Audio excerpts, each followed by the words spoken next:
हाय। इस वीडियो के अंदर हम section 21 of Indian penal code को समझेंगे। ये सेक्शन बहुत इंपॉर्टेंट सेक्शन है। इस सेक्शन में से जो क्वेश्चन है बहुत बारी मेंस और प्री के अंदर पूछा गया है। मेंस के अंदर डायरेक्टली इससे क्वेश्चन पूछा गया कि पब्लिक सर्वेंट क्या होता है। इसके अंदर हमें क्या दे रखा है, पब्लिक सर्वेंट की डेफिनेशन दे रखी है। तो वो पूछ लेता है सीधा कि पब्लिक सर्वेंट क्या होता है, आप पब्लिक सर्वेंट से क्या समझते हैं, पब्लिक सर्वेंट के अंदर कौन कौन इंक्लूडेड होता है। या फिर प्री के अंदर वो ऐसे ऑप्शन दे देता है कि क्या ये व्यक्ति पब्लिक सर्वेंट है या नहीं है, या फिर ऑप्शंस दे देगा कि इनमें से कौन पब्लिक सर्वेंट है। तो इस तरीके से इस सेक्शन में से क्वेश्चन एग्जाम के अंदर आता है। ये सेक्शन इंपॉर्टेंट सेक्शन है। तो हमें इस सेक्शन के अंदर क्या समझना है कि पब्लिक सर्वेंट कौन होता है। तो आप अपने बेरक को खोल लीजिए, अगर हम साथ साथ रीड करेंगे तो हमें ज्यादा अच्छे से समझ आएगा कि पब्लिक सर्वेंट की क्या डेफिनेशन दी गई है इंडियन पीनल कोड के अंदर। तो देखिए, पब्लिक सर्वेंट का मतलब क्या होता है। Public servant, the word public servant denotes a person following under any of the description hereinafter following, namely कि जो भी डिस्क्रिप्शन दे रखी है उनमें से जो भी व्यक्ति होगा इन डिस्क्रिप्शन के अंदर आएगा वो पब्लिक सर्वेंट कहलाएगा।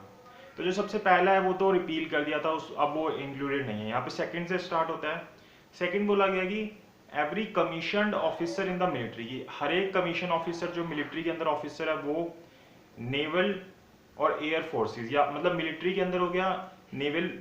फोर्सेस के अंदर हो गया, या फिर एयर फोर्सेस के अंदर हो गया, तो इनमें से कोई भी अगर ऑफिसर है वो क्या कहलाएगा, पब्लिक सर्वेंट कहलाएगा। तो पहला पब्लिक सर्वेंट कौन हो गया, जो भी आर्मी, नेवी या फिर मिलिट्री के अंदर कमीशनड ऑफिसर्स होंगे उनको हम पब्लिक सर्वेंट बोलेंगे। उसके बाद थर्ड जो पॉइंट दिया गया, वैसे मतलब जो सेकंड है,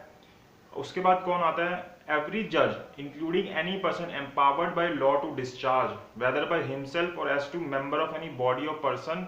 एनी एजुकेटरी फंक्शंस, की जो जजेस होते हैं वो इंक्लूड होंगे इसके अंदर। इसके अंदर चाहे वो हाई कोर्ट के जज हो, सुप्रीम कोर्ट के जज हो, सारे इंक्लूड हो जाते हैं पब्लिक सर्वेंट के अंदर। जैसे अभी हमने सेक्शन 19 के अंदर, इससे पिछली वीडियो देखोगे तो उसके अंदर हमने सेक्शन 19 के अंदर देखा था कि जज कौन होता है, जज की क्या डेफिनेशन होती है। तो हर एक जज इस पब्लिक सर्वेंट के अंदर इंक्लूड हो जाता है। साथ ही साथ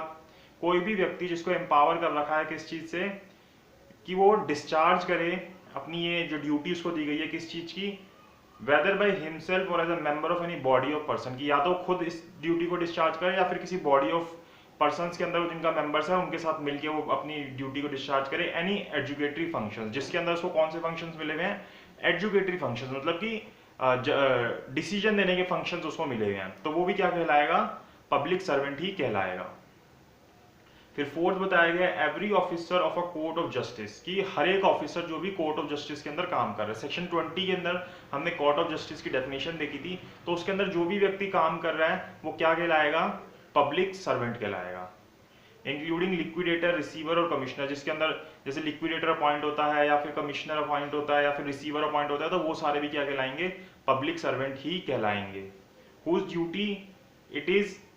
as such officer to investigate or report on any matter of law or fact, to make, authenticate or keep any document, or to take charge or dispose of any property, or to execute any judicial process, or to administer any oath, or to interrupt or to preserve order of the court, and every person specially authorized by a court of justice to perform any of such duties। तो ये duties बता रखी कि इस प्रकार की अगर कोई भी ड्यूटी होती है जिसको भी कोर्ट ने इस चीज के लिए पावर दी है या फिर जो भी अपॉइंट हुआ है इस चीज को करने के लिए, वो सारे क्या कहलाएंगे, पब्लिक सर्वेंट। जैसे क्या क्या काम बता रखे हैं,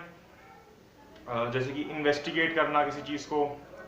ठीक है, या फिर report on any matter of law और फैक्ट, की किसी भी चीज के ऊपर रिपोर्ट बना के देना, किसी लॉ के ऊपर या फिर फैक्ट के ऊपर।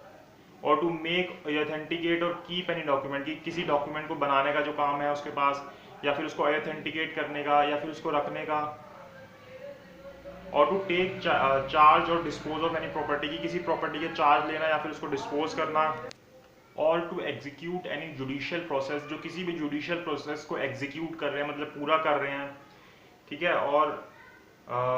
टू एडमिनिस्टर एनी ओथ, जो किसी भी ओथ को एडमिनिस्टर कर रहे हैं। और टू इंटरप्रेट और to preserve order in the court, की किसी भी तरीके से जो कोर्ट का ऑर्डर उसको इंटरप्रेट कर रहे हैं या फिर प्रिजर्व कर रहे हैं कोर्ट के ऑर्डर को। And every person specially authorise by court, या फिर हर एक व्यक्ति जो भी कोर्ट के द्वारा स्पेशली ऑथोराइज किया गया है of justice to perform any such duties, इनमें से किसी भी ड्यूटीज को परफॉर्म करने के लिए, तो वो सभी व्यक्ति क्या कहलाएंगे, पब्लिक सर्वेंट कहलाएंगे। उसके बाद जो फिफ्थ बताया गया है, एवरी जूरीमैन, असेसर और अ member of panchayat assisting a court of justice और पब्लिक सर्वेंट, की हर एक व्यक्ति, मतलब हर एक जो जूरी है, जूरीमैन है, असेसर है, या फिर मेंबर ऑफ पंचायत है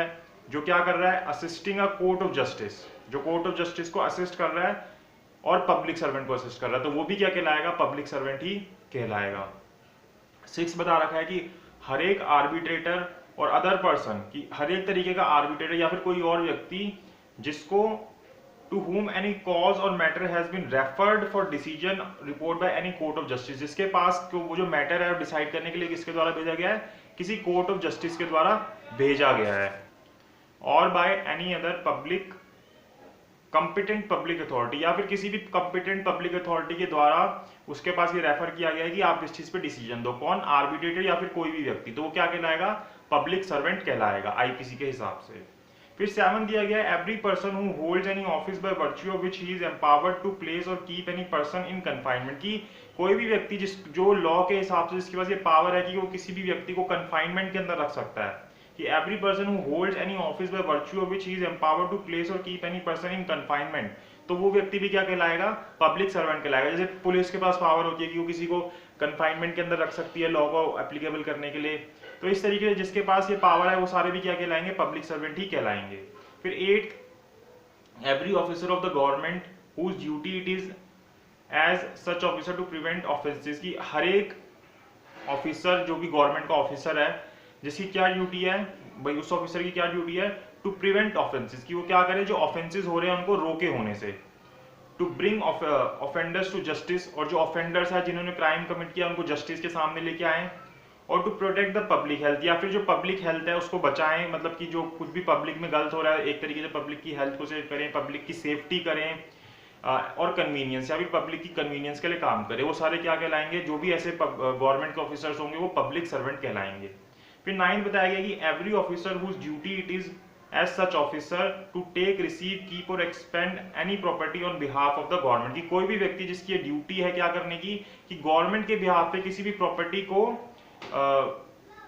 रिसीव करने की या रखने की या फिर एक्सपैंड करने की, तो वो सारे भी पब्लिक सर्वेंट कहलाएंगे on behalf of the government, और टू मेक एनी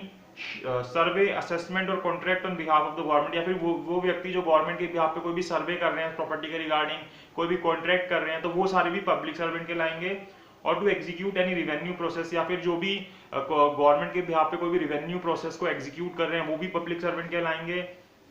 और टू इन्वेस्टिगेट और report on any matter affecting the pecuniary interest of the government, या फिर कोई भी ऐसे व्यक्ति जो ऐसी चीज को क्या कर रहे हैं सर उसके अंदर मतलब कि इन्वेस्टिगेट कर रहे हैं, देख रहे हैं जिसके अंदर गवर्नमेंट का पिक्यूनियरी इंटरेस्ट है, तो वो भी पब्लिक सर्वेंट कहलाएंगे।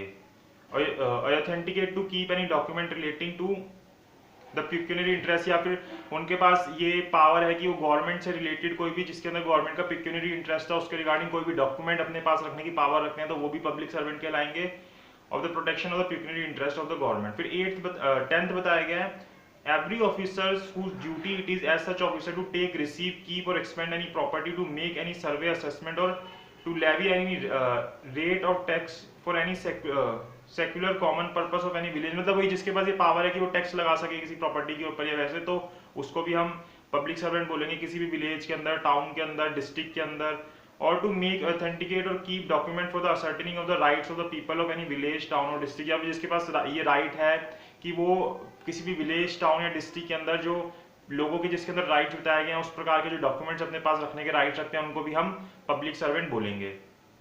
फिर 11 बताया गया कि every person who holds any office in virtue of which he is empowered to prepare, publish, maintain or revise an electoral roll or to conduct an election on part of an election, मतलब कोई भी व्यक्ति जो इस तरीके का काम कर रहा है, इलेक्शन से रिलेटेड कोई काम हो रहा है उसके अंदर कोई इलेक्शन के पार्ट को कंडक्ट करा रहा है, इलेक्टोरल रोल के अंदर कुछ भी इंक्लूड कर रहा है, निकाल रहा है उसमें से, मतलब इलेक्शन कमीशन वाला जो पूरा पार्ट है वो सारे क्या हैं, पब्लिक सर्वेंट कहलाएंगे। फिर 12 बताया गया कि every person in the service पे ऑफ द गवर्नमेंट और रेम्युनरेशन बाय फीस और commission for the performance of any public duty bye the government, कि भाई हर एक व्यक्ति जिसको भी जो पब्लिक ड्यूटी निभा रहा है गवर्नमेंट के बिहाफ पे, जिसके लिए उसको रेम्युनरेशन मिल रही है या फीस मिल रही है या गवर्नमेंट से पे मिल रहा है, तो वो भी पब्लिक सर्वेंट कहलाएगा।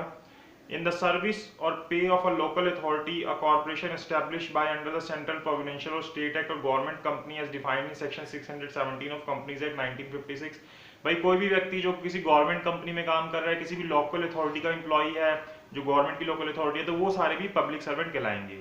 जैसे इलस्ट्रेशन दे रखी है, a municipal commissioner is a public servant, कि जो म्युनिसिपल कमिश्नर है वो क्या कहलाएगा, एक पब्लिक सर्वेंट ही कहलाएगा। फिर यहाँ पे 3 एक्सप्लेनेशन दे रखी है। सबसे पहले बताता है कि person following under any of the above description और public servant whether appointed by the government और नॉट, कि भाई उनको कोई भी अपॉइंट कर रहा है, इस तरीके के जो पर्सन है वो क्या कहलाएंगे, पब्लिक सर्वेंट कहलाएंगे, जो भी हमने ऊपर बताया है। फिर सेकंड बताता है कि wherever the words public servant occur, they shall be understood of every person who is in the actual position of the situation of public servant, whatever legal defect there may be in the right to hold that situation, कि जहां पे भी ये public servant use होगा तो उसके अंदर ये सारी चीजें इंक्लूड हो जाएंगी। फिर एक्सप्लेनेशन 3 बोलते हैं कि जो वर्ड इलेक्शन यूज हुआ था, जो हमने आखिरी में पढ़ा था, उसके अंदर सभी प्रकार के इलेक्शंस आ जाएंगे, चाहे वो एमएलए के इलेक्शन हो, म्युनिसिपल अथॉरिटी के हो, एमपी के हो, अदर पब्लिक अथॉरिटी हो, whatever character the method of selection to which is by under the law prescribe by elections. तो ये जो है हमें डेफिनेशन दी गई सेक्शन 21 की, कि पब्लिक सर्वेंट कौन होते हैं। तो ये जो लोग बताए गए, ये सारे पब्लिक सर्वेंट के अंदर इंक्लूड होते हैं। तो हमने सेक्शन 21 के अंदर ये देखा कि इंडियन पीनल कोड के अंदर कहीं पे भी अगर वर्ड पब्लिक सर्वेंट यूज होगा तो उसका मतलब क्या होगा, कौन कौन लोग उसके अंदर इंक्लूडेड होंगे, या कौन कौन व्यक्ति जो है पब्लिक सर्वेंट कहलाएंगे। अब नेक्स्ट वीडियो के अंदर हम सेक्शन 22 को देखेंगे और 23 को देखेंगे। उसके बाद हम उससे अगली वीडियो के अंदर सेक्शन 24 और सेक्शन 25 के बीच का डिफरेंस देखेंगे और दोनों को कंसेप्ट को समझेंगे कि दोनों में क्या फर्क होता है, फ्रॉडलेंट एक्टिविटी और डिसऑनेस्ट एक्टिविटी में।